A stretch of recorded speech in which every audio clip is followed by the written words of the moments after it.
Hello everyone, আসসালামু আলাইকুম। সবাই কেমন আছেন? Welcome to my daily vlog. একদম টাটকা টাটকা একটা ভ্লগ নিয়ে হাজির হয়ে গেলাম আপনাদের জন্য। আজকের ভ্লগে থাকছে লিটল ভ্যানিসে কেমন লাগলো, খরচ কেমন, ইত্যাদি ইত্যাদি। গতকাল আমি আর আমার হাজব্যান্ড গিয়েছিলাম লিটল ভ্যানিসে, আর little escape from a daily routine. বাচ্চাগুলোকে বাসায় রেখে হুটহাট বেরিয়ে গেলাম দুজন। আসলে রোজকার এই সংসার জীবনে একই টাইপের কাজকর্ম, রান্নাবান্না, ঘরের কাজ, এগুলো করতে যেয়ে আমরা অনেকটাই ডিপ্রেসড হয়ে যাই। একই সব কিছু। আমার ইয়েস্টারডে ক্লাসও ছিল, সেটাও করিনি। মাঝে মধ্যে আমি এমন করি, আমার উপর প্রেশার হয়ে যাচ্ছে, এমন কাজগুলো আমি স্কিপ করি।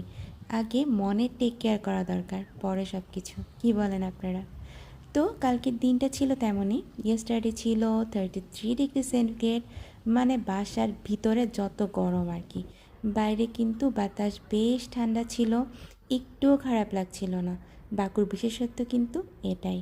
যাই হোক, আমরা ট্যাক্সিতে করে একদম লিটল ভ্যানিসের কাছে নামলাম। দেন টিকিট কাউন্টারে যেতেই দেখি অনেক লম্বা কিউ। আচ্ছা, এখন আসি টিকিট কত করে। টিকিট আমরা দুজনের জন্য 20 মান্নাত করে নিয়েছে। ওরা ফ্যামিলি ওয়াইজ বোর্ড দেয়।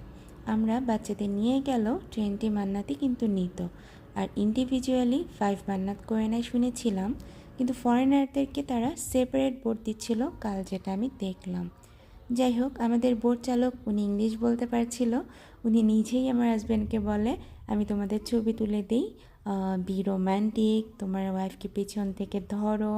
তারপর আবার বলল দুজনে হাত দিয়ে হার্ট মেক করো, এগুলো আর কি। তো আমার জামাই তো লাজুক প্রকৃতি, সে লজ্জায় শেষ, তাও যেটুকু করেছে ভেরি ফানি। সব মিলে অসাধারণ একটা বিকেল কাটিয়েছি কাল, আলহামদুলিল্লাহ। আপনারা বাকুতে আসলে লিটল ভ্যানিসটা কেউ মিস করবেন না। এটা দারুণ একটা এক্সপিরিয়েন্স, আমাদের তো খুবই ভালো লেগেছে, আলহামদুলিল্লাহ। অনেক সুন্দর একটা সময় কেটেছে। সবাই কেমন লাগলো ব্লগটা জানাবেন।